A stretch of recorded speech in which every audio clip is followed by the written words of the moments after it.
لوگ جب شادی کی عمر ہو جاتی ہے اور والدین توجہ نہیں دے رہے ہوتے، یا کوئی رشتہ نہیں آ رہا ہوتا، یا پسند کا رشتہ نہیں آ رہا، تو ہوتا کیا ہے، نتائج کیا نکلتے ہیں؟ نبی صلی اللہ علیہ وسلم نے اس کا حل کیا بتایا؟ جس کی شادی نہ ہو اور اس کی خواہش نفس بڑی ہوئی ہو اور وہ حرام کی طرف مائل ہونے سے بھی ڈرتا ہو، کیونکہ بعض لوگ پھر کہتے ہیں کہ ٹھیک ہے اگر شادی نہیں ہوئی تو ہم نہیں انسان، ہماری نہیں خواہشات، ہمیں بھی حق ہے، اور اگر حلال طریقے سے نہیں تو ٹھیک ہے ہم حرام راستے سے اپنی خواہشات پوری کر لیتے ہیں۔ ایسے لوگوں کو کیا حل بتایا گیا؟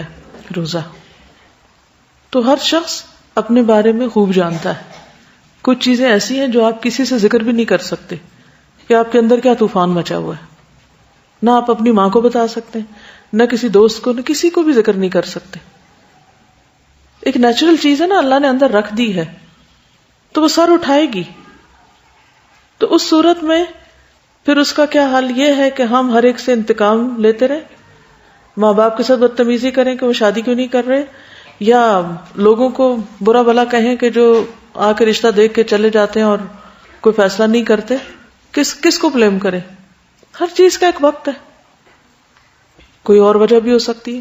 تو ایسی صورت میں پھر یاد رکھیے کہ شادی ایک ضرورت ضرور ہے، لیکن اگر کسی وجہ سے نہیں ہوئی تو حضرت عائشہ کی مثال کو سامنے رکھ لیں۔ 18 سال کی عمر تو بیوہ ہو چکی تھی، وہ 48 سال زندہ رہی ہیں بعد میں، کتنی پروڈکٹیو لائف گزاری ہے انہوں نے، 2000 سے زائد احادیث روایت کی، کتنی علم کی خدمت کی ہے۔ اسی طرح اور بھی بہت سی خواتین ایسی ہیں۔